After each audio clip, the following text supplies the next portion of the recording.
Hello and welcome to the lecture series on railways, harbour, tunneling and airport for the subject code 18 CV 645, module 2, session 4, construction and maintenance of a track. In this session we are going to discuss about the purpose of construction for the new track, why we should construct a new track, then tasks which is going to be involved in construction of a new track, then what is going to be the track structure at different sections of the network. Lastly, the references. Moving on to the first part, that is a construction of a track. Usually construction of a new track in any of the area normally required in any one or more of the following. So the new tracks is going to be constructed with respect to political consideration or a strategic point of view. In order to develop the backward areas, if you want to provide a new trade link or we are constructing any new trade centers, that is a new thing. Then if you want to shorten the existing rail line, then new track is going to be laid.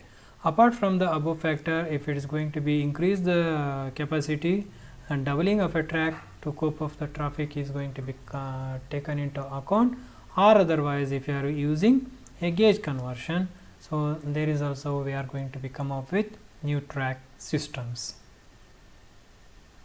So what are the tasks it is usually involves in the construction of a new track has been concerned. So to construct anything we require a land, hence the first phase is going to be start with the land acquisition, then the construction of earthwork according to the grading or the designing, then construction of any hydraulic structures to have in the sort of bridges. Next comes construction of stations, building, other amenities like staff quarters and platforms, sheds, etc. Next is laying of a plate including a ballasting of a work. Next, opening the section for the traffic. It means after acquiring the land, systematic phase-wise construction is going to be taken into account from land acquisition to opening to the traffic.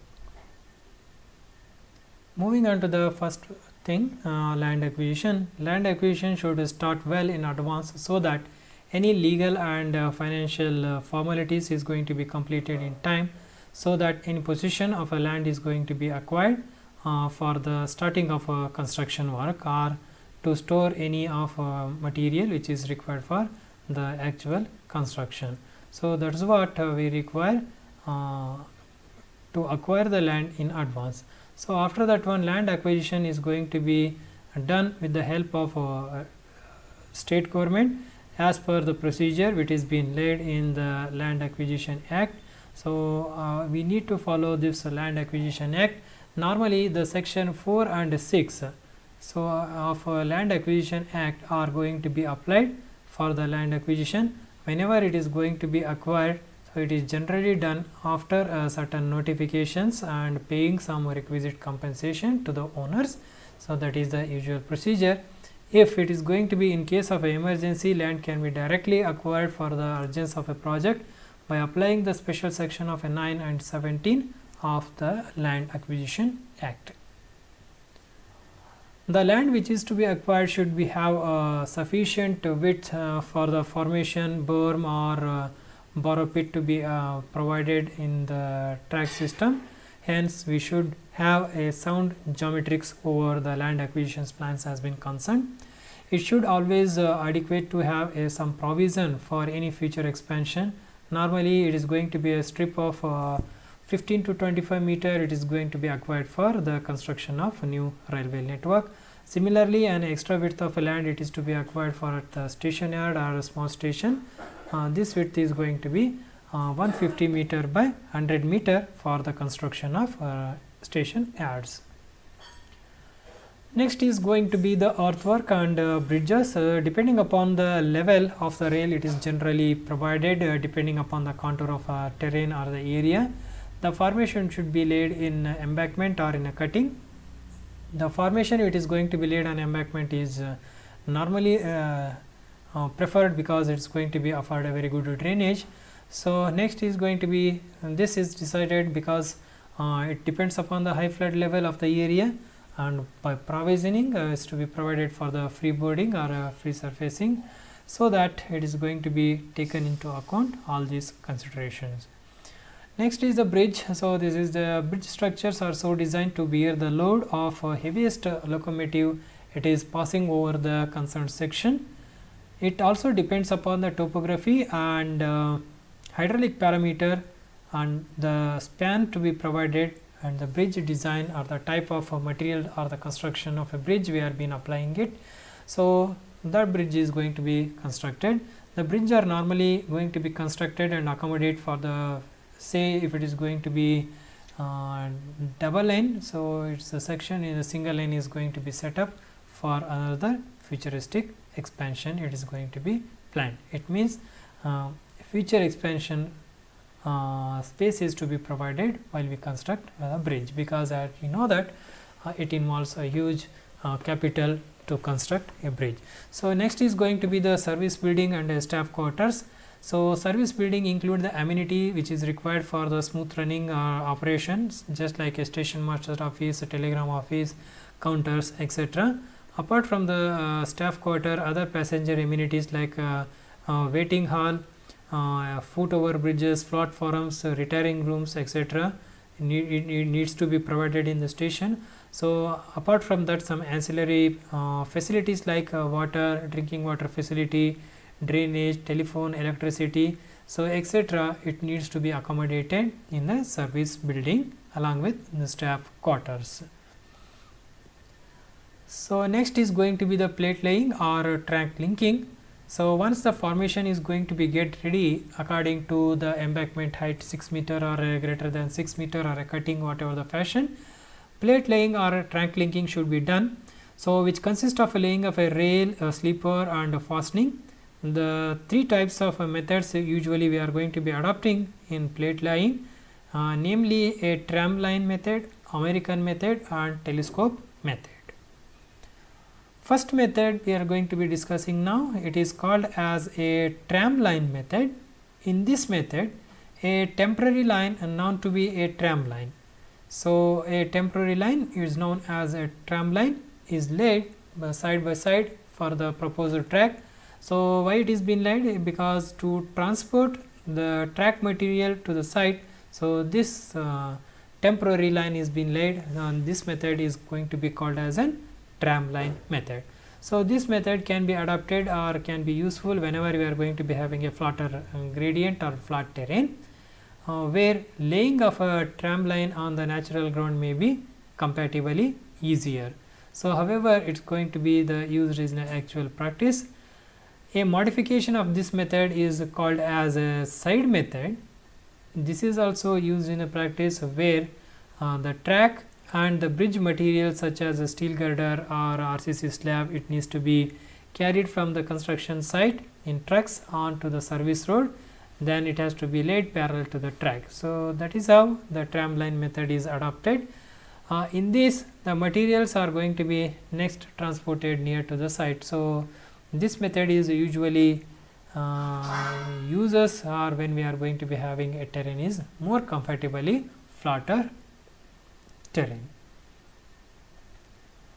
Next method is going to be called as an American method. In this method, rails and sleepers are first assembled in the depot. It means already the track, the sleepers, then say these are the sleepers and the rails. So this assembly is being made read in depot, then it is pre-assembled and the track panels are then conveyed to the site by using cranes. By moving cranes, we can transport this assembly directly to the site. The track panels are then unloaded to the site and work either in a manual condition or by using any mechanical operations like crane, and then it is laid over to the ground with respect to its final positions. This procedure is going to be adopted in the developed country because it is having all machineries, particularly where if you are going to be using a concrete sleeper, so it's very heavy that its manual handling is going to be time consuming, and this method can be adopted when we are going to be using concrete sleeper in the construction. Next method is going to be the telescopic method. This method is widely used in Indian Railway. So in this method, the rails and sleeper along with the other fittings are going to be taken to the waste depot, and then it is been unloaded. The track material is then taken to the rail head, where the track is going to be linked and it needs to be packed. The rail head is then advanced up to the point where it needs to be laid. The track materials are then taken up and extended to rail head with the help of dip lorry or track linked with any packed material. This procedure is going to be continued till the entire track is going to be get linked. That is the third method. It is called as telescopic method. So in Indian Railway we are been adopting telescopic method. So after laying of the track, we need to ballast the track, hence it is called ballasting of a track. So ballast is going to be spread on the railway line after the embankment is going to be settled well, or it is been consolidated according to the calculation. The ballasting is generally done with the help of a ballast train. Such trains are going to be having a special hopper when we are going to be open the doors or the trap door. So automatically the ballast is going to be spread, or it is been unloaded. So under manual method of a ballasting, so which are going to be taken on the cess, then it is been spread manually. So in both of the method, the ballast should be thoroughly packed and inserted under the track system for proper operations. Next is going to be point to be considered when we are going to be laying a concrete sleepers has been concerned. So 300 mm ballast should be provided below the sleeper, so as per as the conditions has been prevailing. So clearance to the structure along with the railway tracks, then including the proper ports and signage to be maintained. Track and road surfaces are suitable, it is to be raised, and approaches are going to be regarded at level crossing. In case of lifting of a track is not possible, suitable ramping such as road overbridge or rail overbridge or the underpasses should be taken into consideration. Auxiliary track should be laid at 3.4 meters of a gauge, keeping its center line same as that of the existing broad gauge rail of 1.676 meters of the track. Try to see that this is an image it is been showing. This is the working where we are being provided with center line of a BG track of 1.676 meters. So on the either end, one more auxiliary track has been provided, having a distance of 3.4 meter from the existing one. So to provide the possible ways of laying of concrete sleepers. So next is going to be laying of a rail. So we can weld the rail by providing certain gap because of thermal expansion. The welded rail or the existing welded rail should be converted into a panel with a suitable length. So normally the total length of a girder of a bridge, so usually should not exceed 27 meters in case of broad gauge has been taken into account. So each of the rail joint has to be provided with the expansion gap in the rail.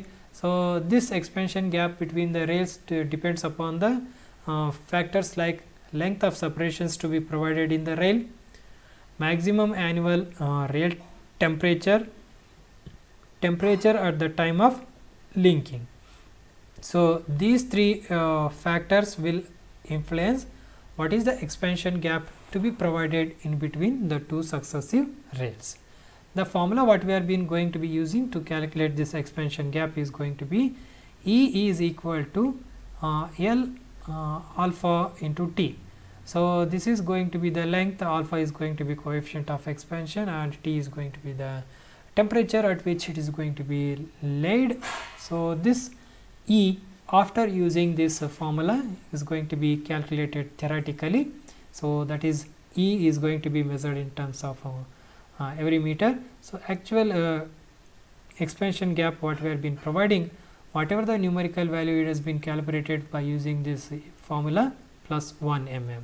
So that is how laying of rails with respect to welding has been taken into account. Next is going to be the track structure. So track structure is going to be for short welded rails has been concerned, usually we are going to be called as SWR. So usually we are going to be called as an SWR. So the formation for the short welded rails are going to be laid generally on a stable ground, so which is going to be having a effective drainage with the formation. Next, we are going to be providing the sleeper. It may be a wooden sleeper with the anti-creep or the elastic fastening, or if it is going to be a cast iron sleeper or a steel trap sleeper with elastic fastening are going to be used in case of short welded rail. Next is the ballast to be provided. Only stone-head ballast can be used in the short welded rail, not any other type of a ballast like cinders or a bricks, whatever the fashion. Recommended depth of the ballast for a BG track is going to be of minimum 200 mm. Similarly, sleeper below the sleeper we should provide 100 mm for the meter gauge has been concerned. So condition for laying is going to be whenever we are going to be talking about short welded rail and not laid on the curve sharper than 500 meters. So it shall be but against the insulated joint, heel of a crossing and a stock railing. So two standard length, that is a 13 meter or a 12 meter, are going to be posed to isolate the short welded rails. Suppose in case of LWR, that is a long welded rail has been concerned, the same thing we are going to be adopting with the terminology. First one is going to be the formation. Cross slope is going to be provided in a 1 in 40 at the time of screening and laying. Ballast minimum depth of cushion is going to be 250 mm. In case of increased axle load, or if you are having a high speed track, the depth may be increased to 300 mm. So along with 150 mm of sub ballast to increase the sleeper density has been concerned. Next is going to be the shoulder width of the ballast on the straight, the and also the inside of the curve. Minimum 300 mm on the outside of the curve. It is a 500 mm is to be provided. The ballast should be humped on the both side of the shoulder with having a minimum height of 100 mm. So that is how the ballast is going to be spread and it is being kept. Next is going to be the sleeper. Suppose if it is in case of concrete sleepers with elastic fastening or wooden sleepers and steel straps to be used to speed up, not exceeding the speed of 160 km per hour. So maximum spacing of the sleeper can be kept at 650 mm. So miscellaneous level crossing should not fall within the breathing limit of LWR, and SEJ should be provided at each end of the LWR, that is long welded rail. So the track structure, when we talked about level crossing, so arrangement is to be show provided that location where a road and a railway track going to be met at a grade. So that is a level crossing. So the surface of the road is going to be kept at road level and grooves are going to be provided in the rail along the road surface. So this is going to be provided with a guardrail. So these guardrails are going to be provided on both sides of a running rail. So these guardrails are going to be spiked to wooden sleepers. An angle crossing should be preferably 90 degree, and in any of the case should not be less than 45 degrees. That is angle of crossing with respect to the road. Say for example, if it is a rail line and if you are going to be having a road, it is been crossing at the same level. So this angle what we are been talking is going to be preferably 90 and it should not be less than 45 degrees. The approach road on the either side should be straight at least to up to a 30 meter. Minimum radius for approach is 45 meter and the maximum gradient what we can provide is 1 in 30 and minimum gate width should be 7.3 meters. So that is how we are going to be providing. So it means that whatever the road we are been providing, it should be having a minimum straight length of 30 meter, then minimum radius is going to be 45 meter, then slope is going to be 1:30, then the gate is to be minimum of 7.3 meters. So this is how the image what we have been showing. So these are the guardrails. It is been used to protect, because whatever the road or the vehicle it is going to be import the pushing, so to maintain in position the guardrails has been fitted. till the end we are been using it. So this is the fence, we are need to provide it on the either side of the gate, so that any vehicle should not have any interference for the movement of track has been rails has been concerned. So this gate width should be minimum of 7.3 meters. So that is in the plan. Similarly, if you are having a cross section, so we can see that it is a level, it is been provided. So this is the gauge between the two inner rail facing, then it is a running rail, then the chuck rails are going to be provided on the other side, then sleepers, ballast cushions has to be provided. So this is going to be the ballast cushion. So that is how the track structures are going to be laid with respect to SWR, LWR and level crossing. So with this note we are going to be having come to the end of track laying. So after track laying, the section is going to be open for the traffic, so that the structure is going to be having clearance. It is been given from the traffic commissioner and also from the railways safety after some trial runs has been concerned. So this is how new tracks are going to be laid with respect to different methods and different techniques has been concerned, and these are all the references along with the web reference. Thank you.